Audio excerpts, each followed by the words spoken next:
For today's video mga ka-person, maghimo mi og budbud sa Bisaya, suman sa Tagalog. Di na ako magpadugay-dugay ana kay grabe ng init sa panahon. Nagdala na ko nigo ana kay ihapak na nako sa mga marites, mga wakawakang este. Manglarot ko dire og pandan kay para mohumot ang atong budbud.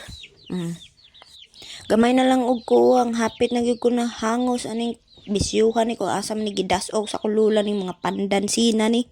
Wow, finally nakita na gyud ta mo. Lamian ninyo panlaroton ay. Tanaw-tanaw man ka dira. Basig pag paabis ka na ko sa kutsilyo dira na. Mao ay ning itsura sa pandansina mga kapersonas. Mao ni ang pahumot sa suman, sa buko pandan, pwede pod ni pahumot sa kanon na dinungag. Mao ni among view dire. Napapalibutan po kami ng mga kapalayan. O, di ba? Pak, mao na mo balay. So kay nahuman naman ko sa paglarot sa mga pandansina kay miuli na ko kay grabing kainita na. Di na mabangbang ang kainit. Mao pagani pagkuha sa unang Ricardos, murag naluja naman ko sa kaladyo. Sa pamay dugayan nato, ako na nilabhan ng mga pandansina. Este hugasan kay para mga tanggalang mga kajutaan na namilit dire. Ajuhon og kuskus kay para way lapok na mahabilin kay basig ilubong ka. Dili ka jud kalimtan ang luja ug magbudbutang mga Bisaya. Ug dili mahimong budbud ug way tuno na imong kumot-kumuton kay kinahanglan kupsan paning tuno kay basing kumutong ko ng ba mo dira adyaw pataka ug sig pamarites kay humana nagkumot siyempre ibu-bu na sa kawa. Gamitan gyud nato nagsayaan kay para ang mga sapay dili maapil og luto ug magbudbud. Nakasabot ka? Dili gyud ini lalim ning magbudbud-budbud. Cravings panan pila pa ni ka oras makakaon. Ay ilunod na nato ning luy oy kay niinit na ning kawali. Isunod ang pandan, unya lukot-lukoton. Unsa pa may dugayan, iitsa na sa dakong kawa. Pasagdan ra na hangtod magsigig kulo-kulo hangtod sa maitos na ng mga pandana na.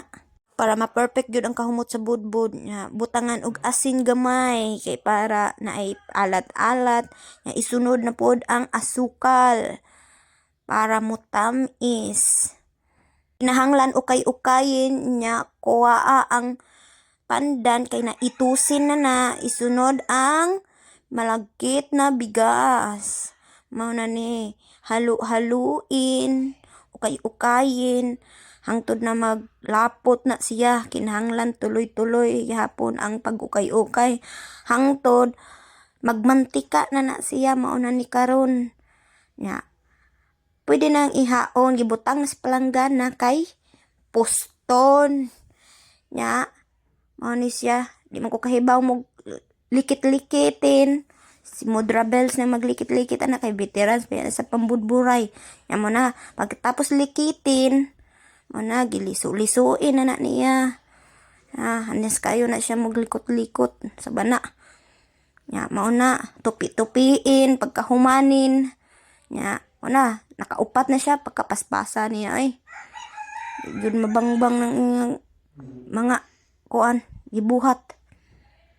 Madjugani nami Mudra Bells na veterans maghimo og mga kakanin kay kung dili pa kahibaw magsige na lang pud mag-order daw mga dato mga este.